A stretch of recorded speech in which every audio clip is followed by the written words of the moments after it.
Right then, quick video as regards, put it on there, put me a coffee on here as well, 1 sugar. Quick video, sorry about the interruption, house full of dossers.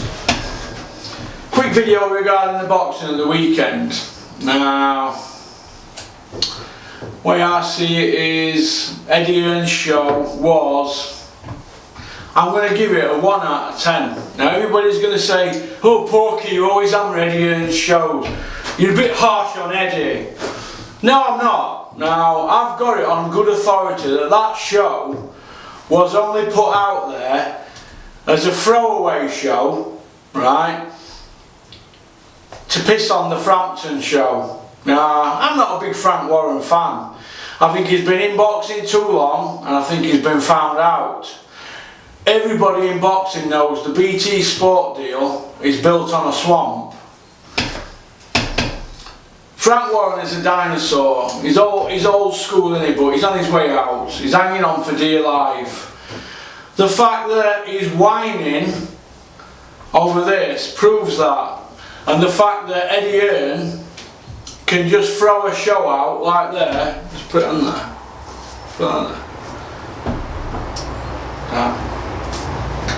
The fact that Eddie Hearn can just throw a show out like he's just done, just to topple him or just to take some views off him, shows you the power that they've got. But what I do agree with Frank Warren is this.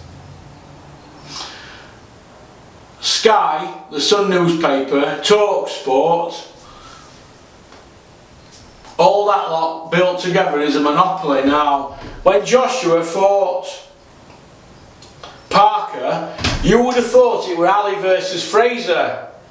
Now, did you see the newspaper on the day? They had like a front and back thing just about all about that. Tail of the tape, Frank Warren calls it. I remember those when Bruno used to fight people back in the day. Now, the way I see it is this. It's a monopoly, innit?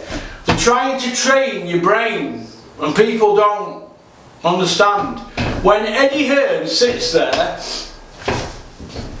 on Sky Sports and says Phil the Greco is world class, right? When he says that, and that Brook does 90,000 at Wembley, he's telling you where he's going to put the fight on.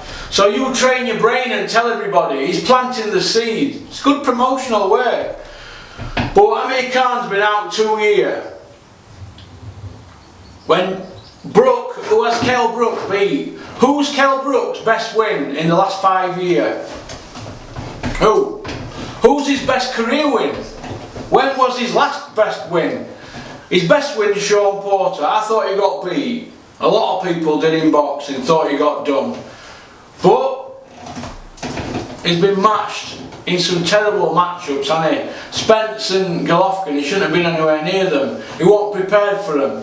When he were with Frank Warren, with WBO, he was #1 contender for 3 years, wasn't he? What are they doing, waiting for Manny Pacquiao? How come Frank didn't enforce the mandatory for Pacquiao, Brook? Why didn't he enforce it? I'll tell you why. Because he wanted to wait while Pacquiao went to another weight. But he didn't, did he? Frank weren't screaming for Kell Brook to fight Pacquiao, were he? Now when Tyson Fury were #1 with the WBO, Frank was screaming left, right and centre to fight Vladimir, threatening legal action. So it works both ways, doesn't it? Now, these rankings from all 5 divisions, I personally am in touch with 2 of the divisions. I'm not going to say which. And I've dealt with these people on different occasions for Dennis. Now, how these governing bodies work is, they've got, I can explain it, they have like a book, a rule book, and they have like a mandatories, voluntaries, and there's always get out clauses and loopholes. Oh, we can't do that, it's unification. Oh, we can't do that, he's injured. Oh, you need to enforce this, your time limit's up. And it goes round and round and round and round until it does everybody's heads in. Now, Kell Brook were with WBO, wasn't he, for years. He never got his shot, did he? Tyson Fury wasn't with him that long, and he got his shot of Vladimir. Frank Warren can turn the power on and turn it off with the WBO at the drop of a hat. He can turn your lights out at any time with the WBO. He is that powerful. Frank is the WBO. That's why they call it Warren Boxing Organisation. So, I'll tell you straight, and if I see Frank, I'll tell him to his face anyway. But when he sees me, he swears me. I saw Frank Warren and Tommy Langford, not Tommy Langford, our guy Sheedy against, yeah, Langford. Sheedy Langford at Cardiff. Me and Dennis were stopping at St David's Hotel. He were in a suite above me and Dennis. So his suite's above ours, and AJ Hobson's were above Frank's. He never come and seen us, but I seen him at the arena, and said nothing. He sent that brick top over, you know, Bopper Bobby. Sent him over to speak to Dan, and that Georgie Porgy, you know, his brat. But he didn't come and speak to me. Because I was just telling him straight, I said, Frank, you've been having boxing off for years. I hammer him, don't I, on WBO, and he needs it, doesn't he? Let's have it right. WBO are an embarrassment. Fucking embarrassment. Do you know what boxing needs? It needs Joshua to tip all them belts in bin and see how powerful they all are then. That's what it needs. And just that ring belt. Coffee in a mug that says Cocoa on. I'm going to do my impression of Tyan Booth. So, like, coffee, is that like, does that come from a foreign country? Do people like make loads of money off it? Old Tyan Booth, eh? Be interested to see what Tyan looks like after Carl Froch bumps into him. I'm not getting involved in that one. But we're getting off track here. Eddie's telling everybody that Khan Brook does 90,000. He needs that fight because he'll get 2 out of it. Same as he got 2 out at Bellew Hay. That's now been overcooked, hasn't it? Bellew Hay. It's like, where's these other pay-per-view fights? Take Brook out and Khan, take them out.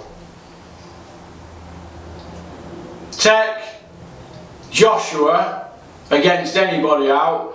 Bellew, he needs a dance partner, doesn't he? Hey, take them out. Where's his pay-per-view? I heard a little whisper, listen to this, that the feelers were put out to Sky. I nearly fainted when I heard this. To Adam Smith, do you think Tony Bellew, Dylan White's a pay-per-view? Eh? Adam Smith said, no, I don't think it is. So I don't think they spoke about it again. But that just shows you the mentality. It's all money driven, isn't it? Dillian White, who's his best win? Big Daddy Brown. Who's Bellew's best win? A shot Davy Day. You put them two together, they'll have a blinding press conference and they're up for a roll around on the floor. Yeah, but come on, let's have it right. They're not pay-per-view stars, them, are they? They can sell a fight though, and they're a promoter's dream. And they know where the bread's buttered, don't they? A pair of them. But is Dillian White world class? No, he isn't. Is Phil LaGreco? No. Does Rico Verhoeven beat Dillian White in a boxing match? Yeah. And he sparks him in a kickboxing match. He's a 6-year world champion. Now, does Hughie Fury beat Dillian White? Yes. Has Dillian White been offered the fight against Hughie Fury? Yes. And when I heard the Percy were offered, I nearly fainted and they knocked it back. So, and you can quote me on that. So, the way I see it is this. Dillian White don't want to fight anybody that's any good unless it's mega money. He wants a Joshua fight. And Joshua's saying, I want to fight Dillian White again, I love fighting Dillian. Well, yeah, of course you love fighting him. You won 6 rounds out of 7 and you dropped him a couple of times. Of course you're going to love fighting him. Do you know what I mean? Fight Ortiz, Dillian. Joshua didn't want to fight Ortiz, did he? and neither does Dillian White. They've just refused it, haven't they? WBC have ordered it and they've refused it. Would you Fury refuse Ortiz? No. What the heck? Dave Allen didn't refuse Ortiz, did he? 12.5 grand to 12 grand, sorry, to fight him.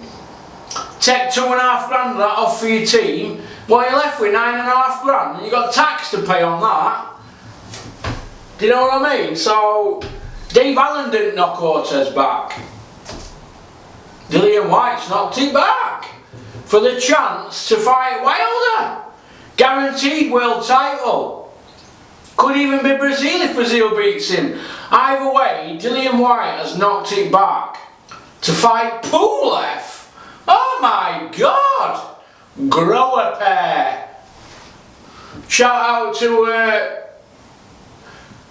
the New Age Podfather, Boxing Nut House, Steve Swellings, Aussie, Dave Loback, Boxing Coalition Boys, Craig at Fight Talk. Can't tolerate since I'm two bottom teeth fell out. 4 fucking grand for 2 teeth screwed in. I was having a laugh.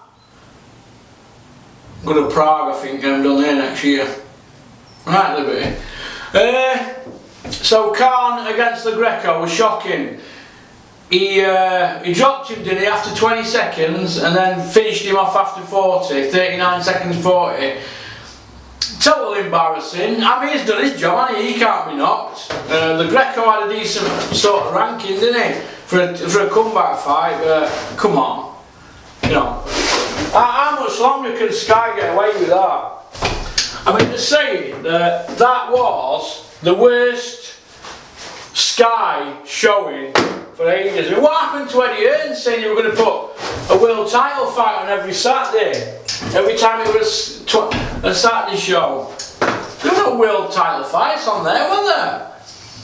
All it is just prolonging and prolonging and prolonging. That's all it is. Trying to get mileage out stuff. I used to scream and argue blue murder with Dennis. Honestly. First thing Dennis said to me was when she fought Cameron, he said, oh, if it's a good fight, we'll get some mileage out of it. I said, well, what if it's a crap fight? Because I still might be able to get some out of it. I said, you can't do that. Do you know what I mean? You can't. I don't agree with everything that he does, but he has got some power behind the scenes. He can sort things out. For example, and everybody knows this anyway, and if he tells me off for this, so what? When Jamie McDonnell left Dennis to go to Eddie Hearn, what happened to his IBF belt? What happened? That was done with a phone call, wasn't it? Jamie McDonnell technically has never been a world champion since, has he? I say he has because he's had WBO belt and he's beat top guys, but he's never had a full belt, has he, since? That WBA, you can only really count that if it's with another belt, can't you? That's why Jamie carries that IBF belt around with him all the time. But if truth be known, in Ring Magazine, they say that Jamie McDonnell has only had 1 world title fight in Ring Magazine. But the kid can fight and you've got to give him his dues. Which brings me to the rest of the show. Who we're on now? Natasha Jonas. Did anybody really care about that fight? I don't think anybody really cared about it. The woman she was in with were a pigeon. So I don't even want to talk about it. But she has become a better fighter and you've got to give Joe Gallagher his dues. So he has made her into a better fighter. But I don't want to talk about that fight. I want to see women punchers like Savannah Marshall. That's what I want to see. She can punch holes in you. Plus she's a nice person and I've got a soft spot for Savannah. And Peter trains her as well, and she's designed to punch holes in people. She'll get you on the edge of your seat, that girl, let me tell you. Ask Peter McDonough about the sparring session she had with Peter. Ask Frank Smith from Peter's gym. Not Frank Smith Matchroom, Frank Smith from Manchester. They have some proper fights. So Shout out to Terry Chopper Dharma. We went for, I took him out to Kenny's restaurant in Conisborough for seafood. He ended up ordering burger and chips. Typical Cockney, eh? I had fish and peas, it was nice. But yeah, it was a good night that with Terry. We had a good chat. But getting back to that show, terrible show from Eddie Hearn. Poor, they're getting away with it. It were worse than Ricky Burns against Nicky Cook. And that everybody in boxing knows that after Frank Warren put Ricky Burns on against Nicky Cook, the Sky Top brass said, Frank is done. That buried him. Google that. Frank Warren's show. Ricky Burns against Nicky Cook. That finished him off with Sky. He was on slide after that, and he knew it as well. Let me think now. I can't even think of the rest of that show. Fowler. Who was that guy? Fowler were fighting. He always slates people. Ryan Thomas with it. He always slates people about who they're fighting. Who is he fighting? Fucking hell. Get in with Ted Cheeseman. Do a Lawrence and a Coley, Isaac Chamberlain. Have you noticed how they're already putting it out there for Cheeseman against Fowler? I think Cheeseman beats him, to be honest. I think Cheeseman does him. So, Team Ched Cheeseman, the big cheese. For the rest of that show, I mean, should we just skip over it? It was Pony, wasn't it? Fucking utter Pony. Who were on it? Oh, Tommy Coyle from down here. Branzone lad, isn't he, from up? Tommy Coyle. That was best fight, wasn't it? Masha Dodd though, you'd have to say that's a myth, wouldn't you? That is a myth, isn't it? The Masha Dodd myth. And he just took him out, didn't he? The Masha Dodd myth was because he went life and death with Cardle, who were an Olympian one, or in GB team. So because he's gone life and death with Cardle, that don't mean that he's like world class, because Cardle wasn't world class, was he? He was British class, stroke European. Now we can all look good knocking journeyman about, but Cardle didn't really know what to do, did he, when he got in with Lewis Ritson, the Sandman. So, shout out to my biggest stalker at Boxing, what's he called now? Boxing Fantasy, Hunting Casuals. How are you doing? Alright?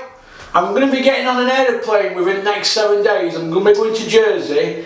I'm going to be picking a car back. So what I'm going to do to check if you're still following me, I'll pull up on motorway as I go to airport, over at Robin Hood Airport, just to see if you're still following me, you weirdo.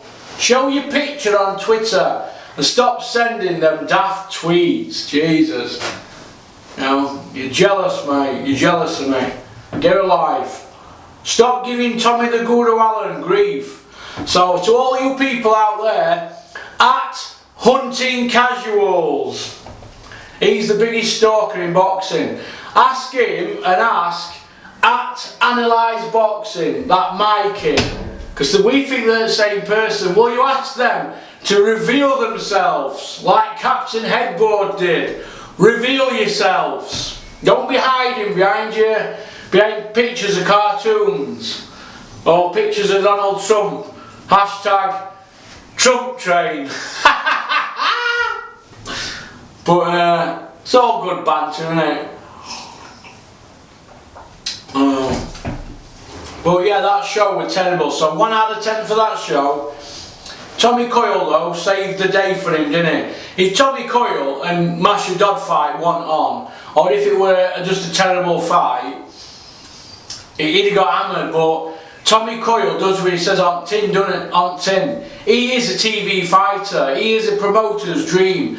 Anybody that's got Tommy Coyle on their TV station, he's like a Gatti, innit, but not as skilled. He's like a Mickey Ward. Then one of them types, innit? He delivers in every single TV fight. When have you ever seen Tommy Coyle not in a good fight? When?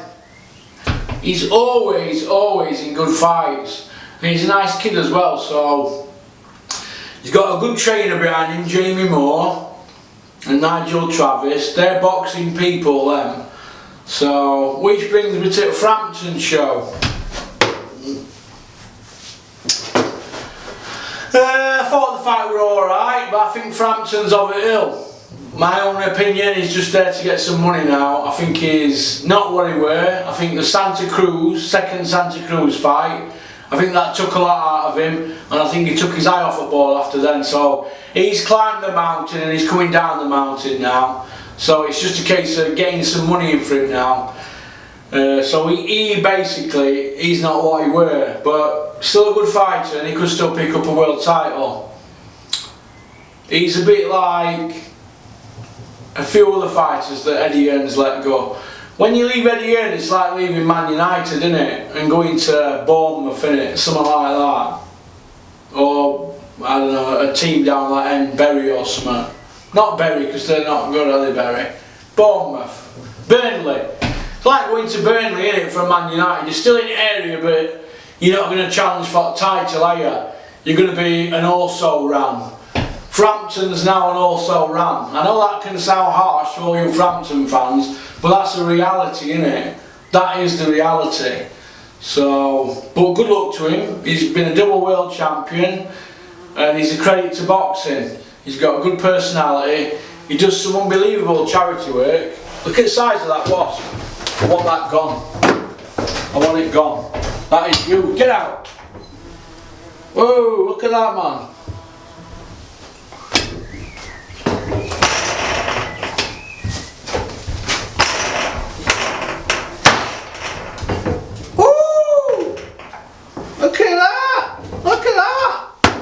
Like lightning, aren't I? See how I just flipped it up? I hope I got that on camera. Woo! Look at the size of it! I say I've just killed a big wasp. I say. You're not listening. First kill of the day and nobody wants to listen. So. But now Frampton's on his way down. The guy he fought were very respectful, but at the end he said, "Is there anything I can do for you or anything for you?" And that's good, that. But all you can say when you've been beat is be respectful, and you get your respect. You can't start kicking off in Ireland, can you? It'd be on top for you, wouldn't it? So, but I wish him all the best. Don Air, but. He could have beat him if he'd have turned the heat on. He could have beat Frampton, but I think Frampton's got a bit more left in the tank than him. Nobody's saying that they're not skilled. It's just that Father Time waits for no man, and I think that Frampton's style has changed a little bit.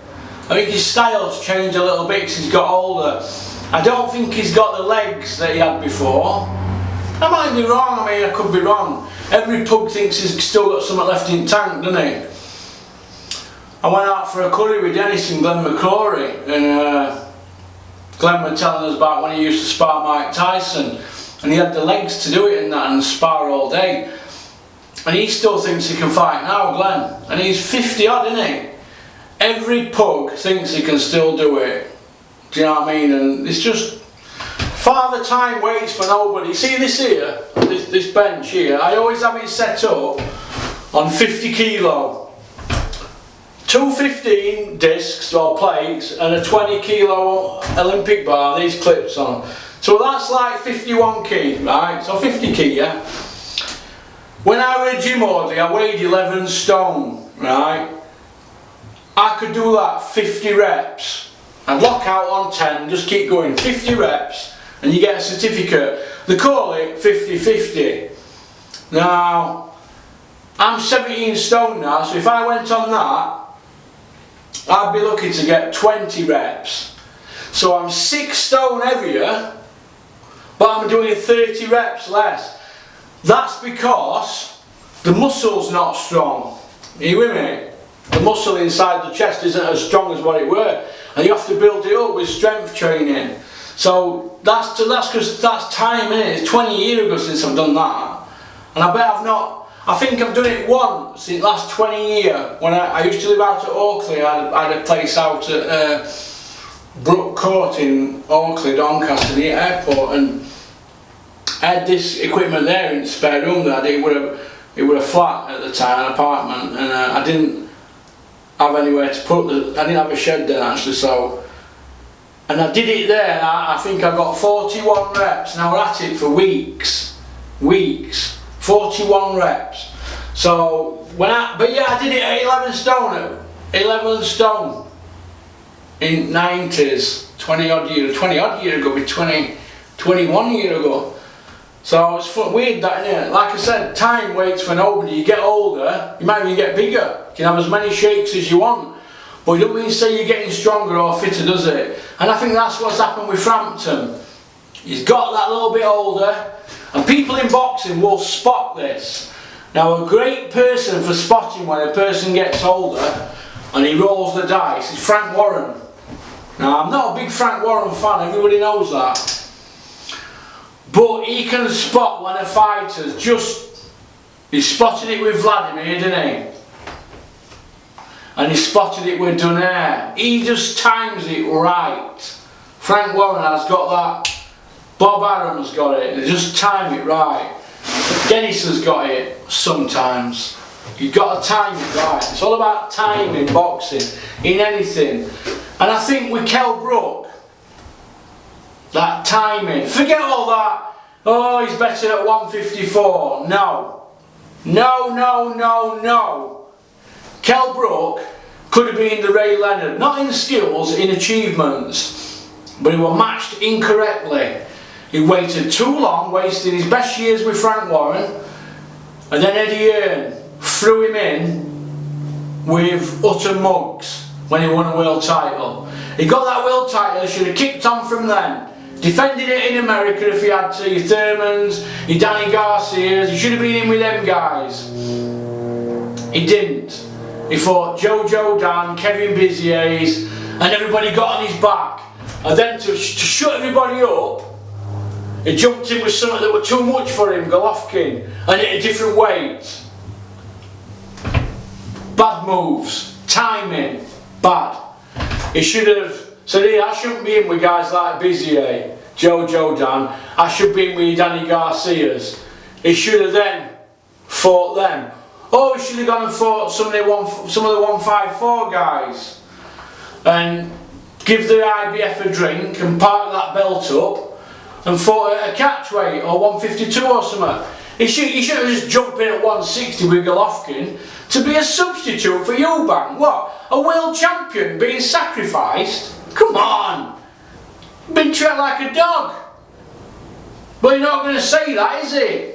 No. Kell Brook is not going to say, Eddie, I'm not happy with who you put me in with. Because Eddie's going to go, you got paid and dare to be great. He's a businessman, he has to treat it as business. Fighters are pieces of meat, it's not Eddie's fault.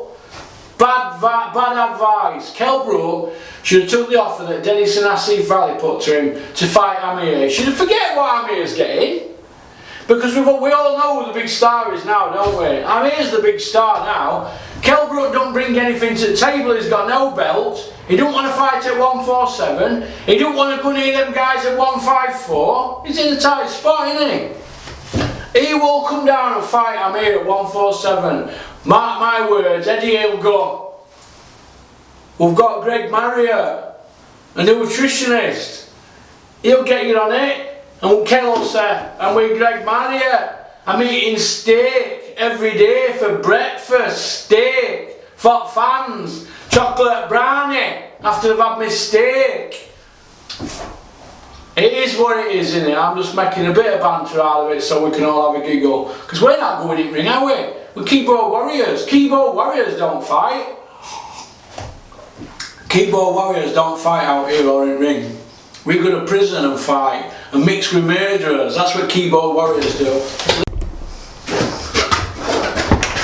But onwards and upwards, innit?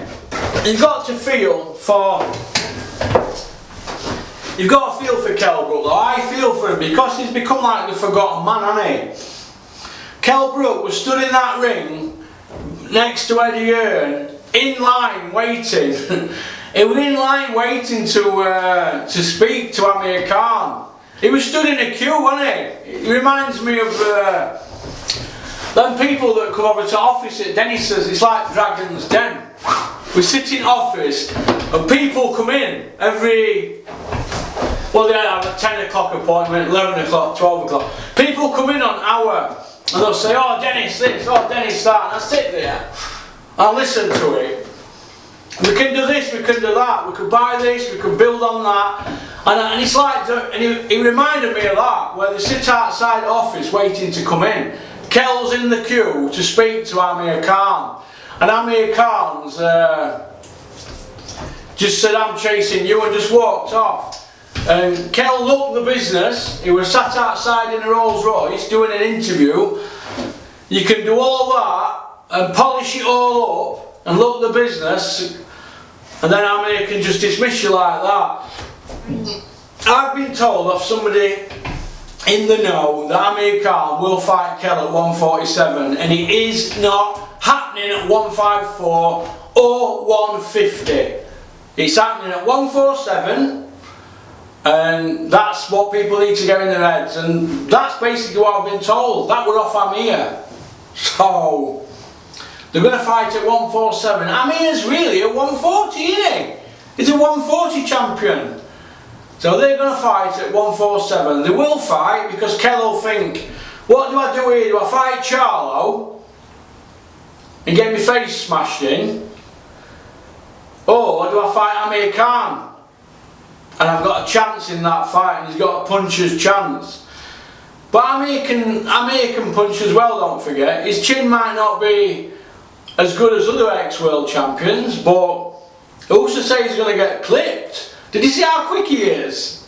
You got Joe Goosen behind him.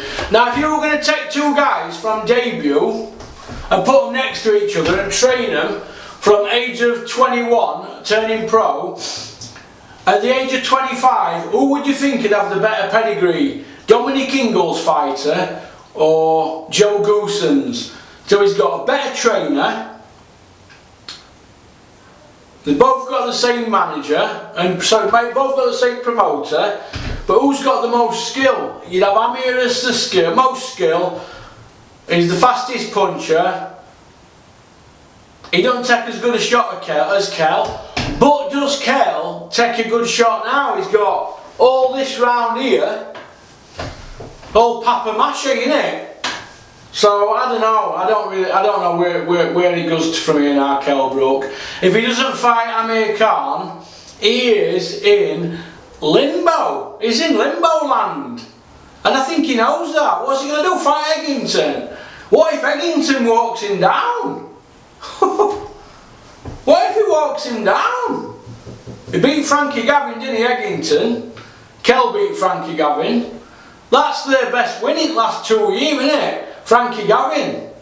Well, if it isn't, if that's not his best win in the last 2 years, who's his best win then? Who? Sorry, last 3 years.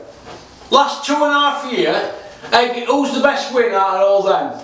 Amir Khan, Eggington and Brook. Well, Amir Khan beat Devon Alexander, didn't he? Kell had 3 dates for Devon Alexander, 3, and they never fought. Kell didn't fight Mike Jones, Devon Alexander 3 times, Randall Bailey, Timothy Bradley offering, not that back. There's another one as well. Jesse Vargas, and there's that other Mexican kid, the American kid, who he nearly fought before he fought Golovkin. Chavez, was it? Chavez. Kell Brook's career is one of them with a big question mark. Very, very skilled fighter. Yeah, a bit robotic. Very, very, very, very skilled. How he made 147, I don't know, but he made it. Very skilled. Very skilled. I don't think he beats Amir Khan. I'm not saying that because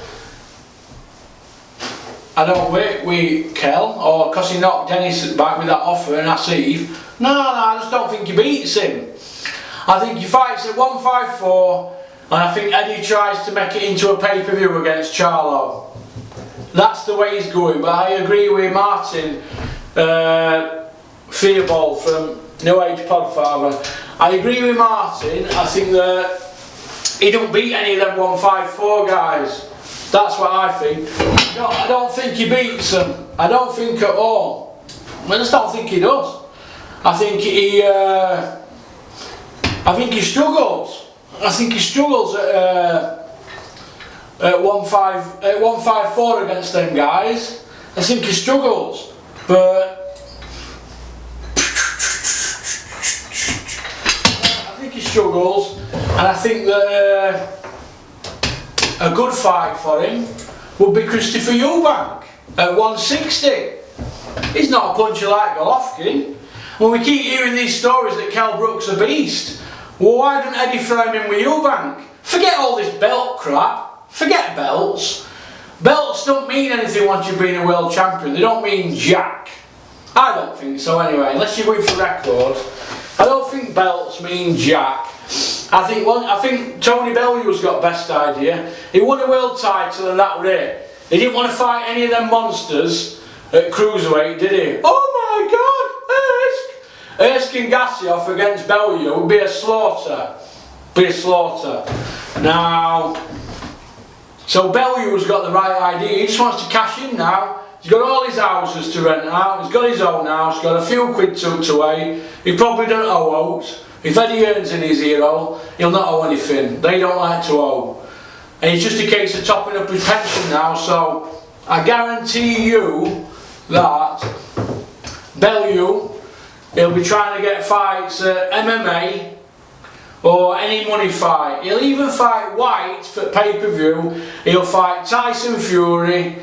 He'd fight Joshua and Wilder if he thought he could get a pay-per-view on it, Tony Bellew. Tony Bellew's had more pay-per-views than Carl Froch. How messed up is boxing? Carl Froch brought pay-per-view back. Everybody in boxing knows he brought it back. So, as far as I'm concerned, Tony Bellew should get as much money out of boxing as he can. And his trainer, Dave Caldwell, told him he wanted him to retire after a fight. Now, he's done an interview the other day saying he could fight 5-8 times. Caldwell's not going to let him go. He's not going to let him get off hook. Fucking hell, you're talking to me. I'm around this thing called boxing. I see it every day. Unbelievable. Unbelievable. And Dave Allen come round and see me last night about 10:30. We had a good chat. Boxing it's a filthy, horrible business, but we're addicted to it, aren't we? If you get involved in it, it's addictive. Proper addictive. Like these preacher curls. You want big arms like me, you have to do these every day. You know what I mean? You have to start off slow and you build it up. If you do 200 of these a day, you'll soon get big arms and you'll get loads of chicks like me. You don't need loads of weight on, just do it slow like that. And then go down to the snooker club with a tight t-shirt on like Joshua, get an Under Armour top on, walk around in your Under Armour top, think you're 10 men. But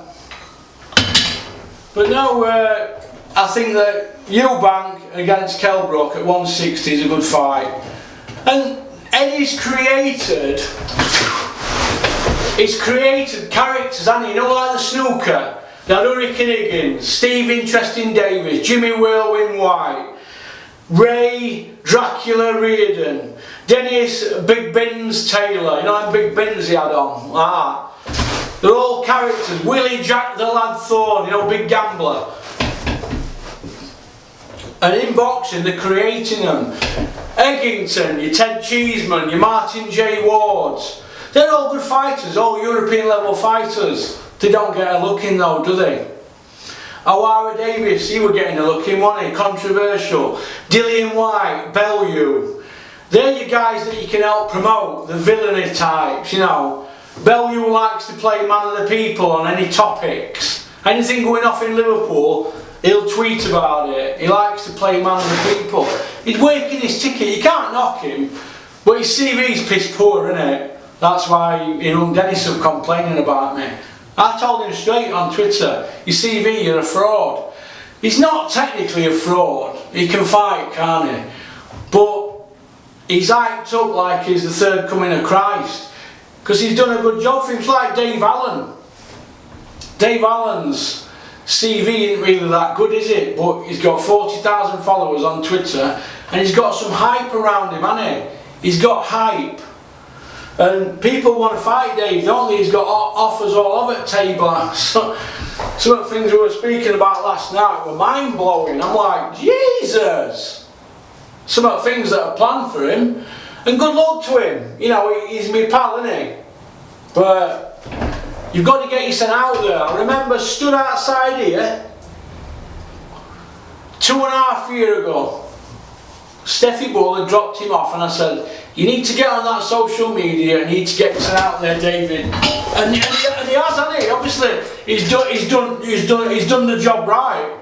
He's done the job right, and he's got his son out there. And that's all you can do, isn't it, in boxing? Just get yourself out there and do the job properly.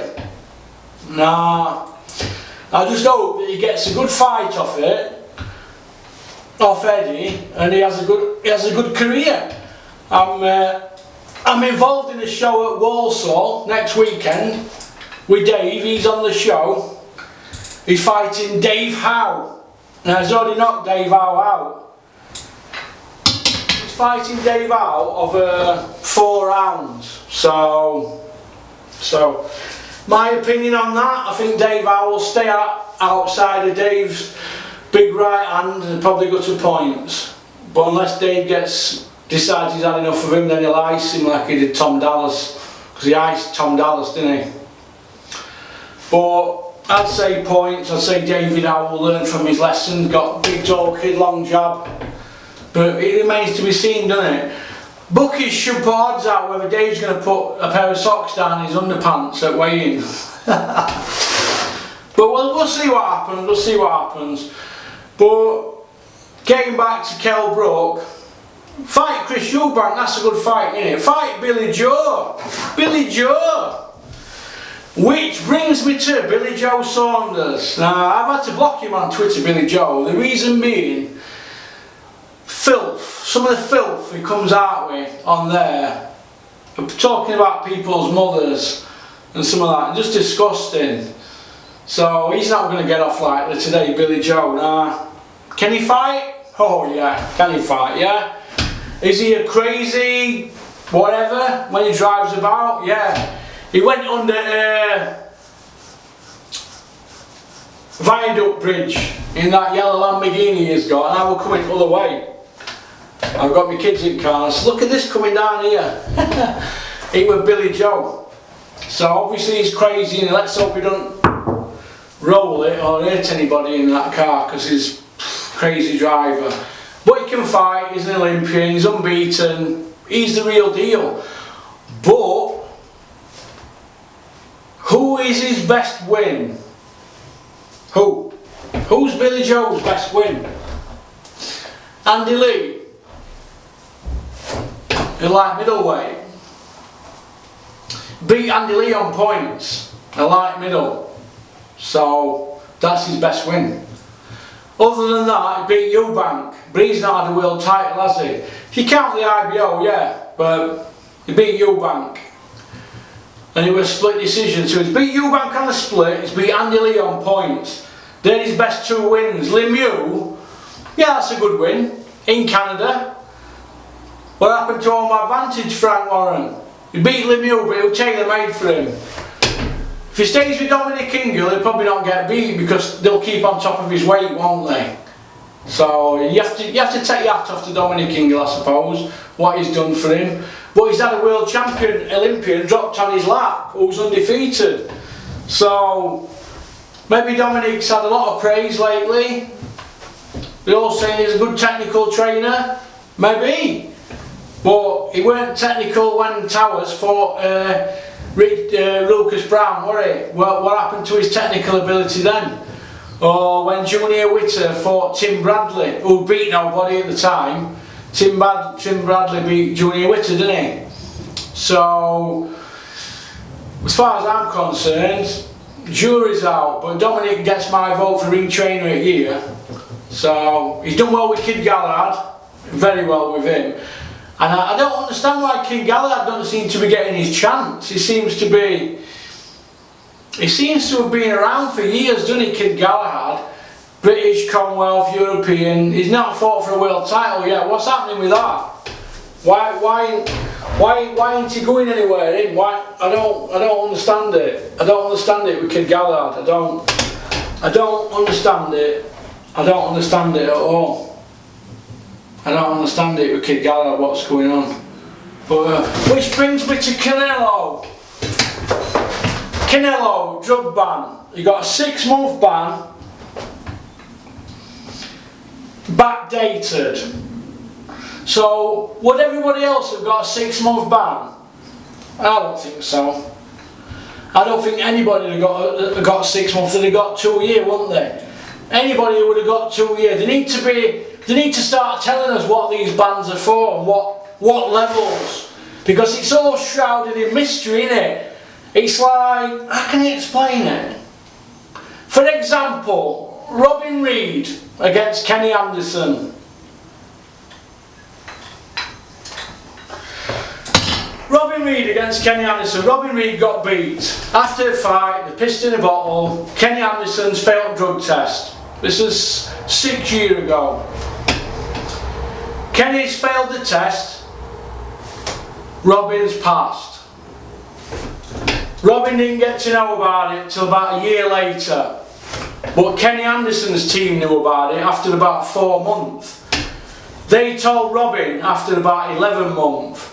So Robin said, hey, what's going on here? I should have been back out fighting Paul Smith for that vacant belt. It shouldn't have been Tony Dodson. It should have been me against Paul Smith. That's what Robin said. Eddie's today retiring anyway, aren't you? That's besides the point. Robin Reed, fair enough, he was 40-year-old, wasn't he, at the time, but Robin Reed should have fought Paul Smith for that vacant belt. Kenny Anderson's not fought since. He hasn't even paid his fine or whatever happened. He hasn't paid it. So Kenny Anderson's out of the way. He's not fought again. He's got a career with just 1 defeat. He's a good fighter, isn't he? He used to come down and spar for up at EIS. But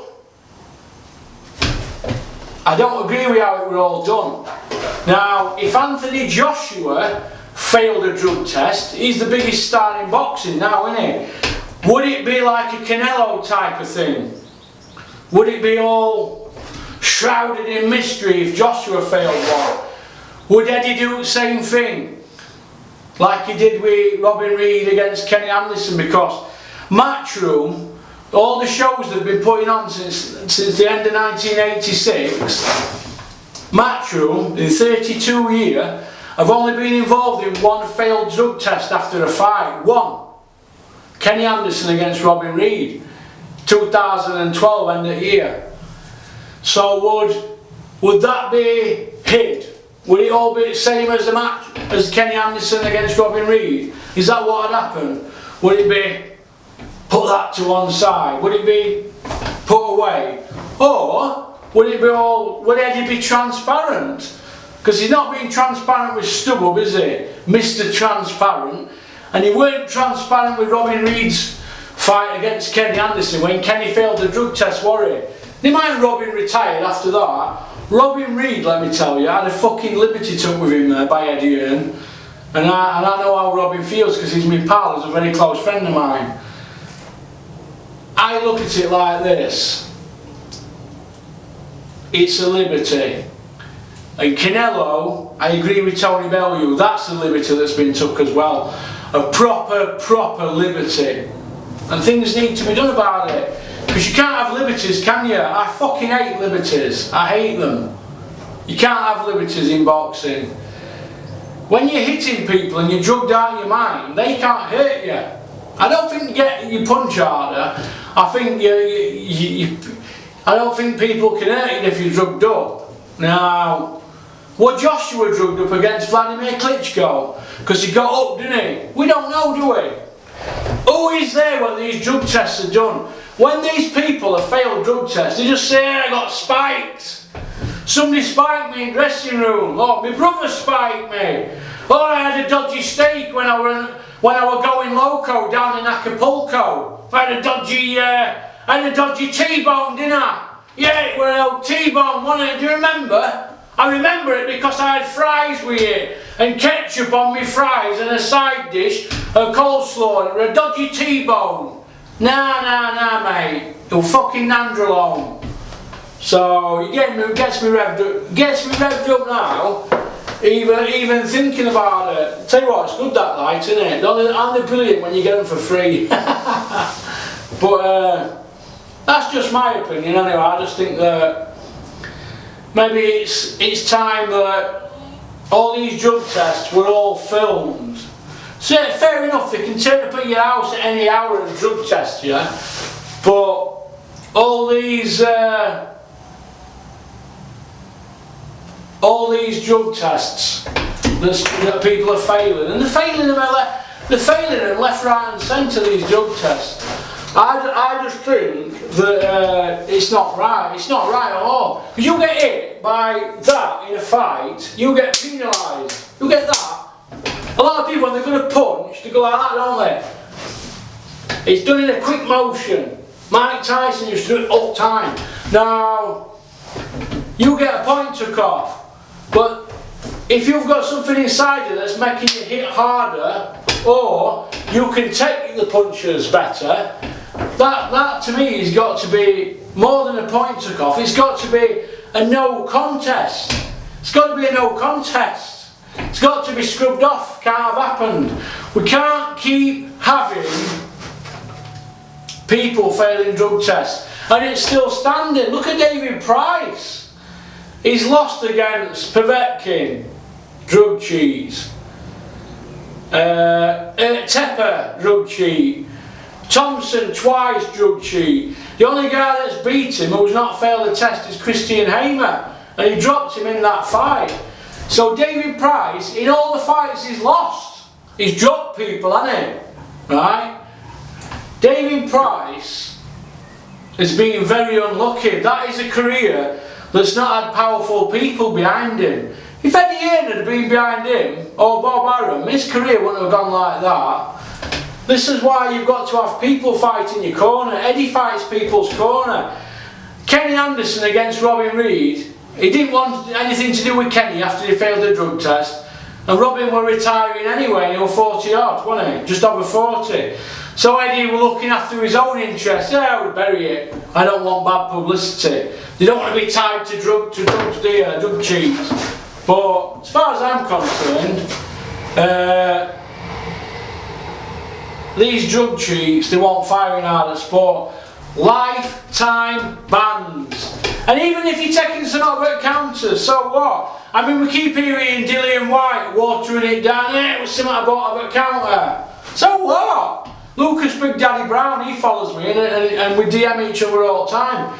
You've got to be aware what you're putting inside your body. When you buy some over a counter to make you train better, read the instructions, or think to yourself, I'm going to train today without anything in me. Look at Eubank. They have stuff from the ground, don't they? They don't even have shakes. Jack Dempsey used to eat chicken, didn't he, and beans.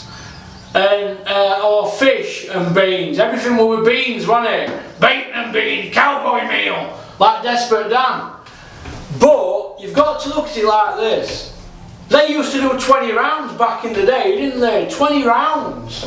So, as far as I'm concerned, it's not needed. It's all in people's heads, all these shakes that they're taking. Do you know what I'm saying? I just don't think it's needed. See how many minutes we've got left? 24. Let's put it on for another half an hour. Yeah.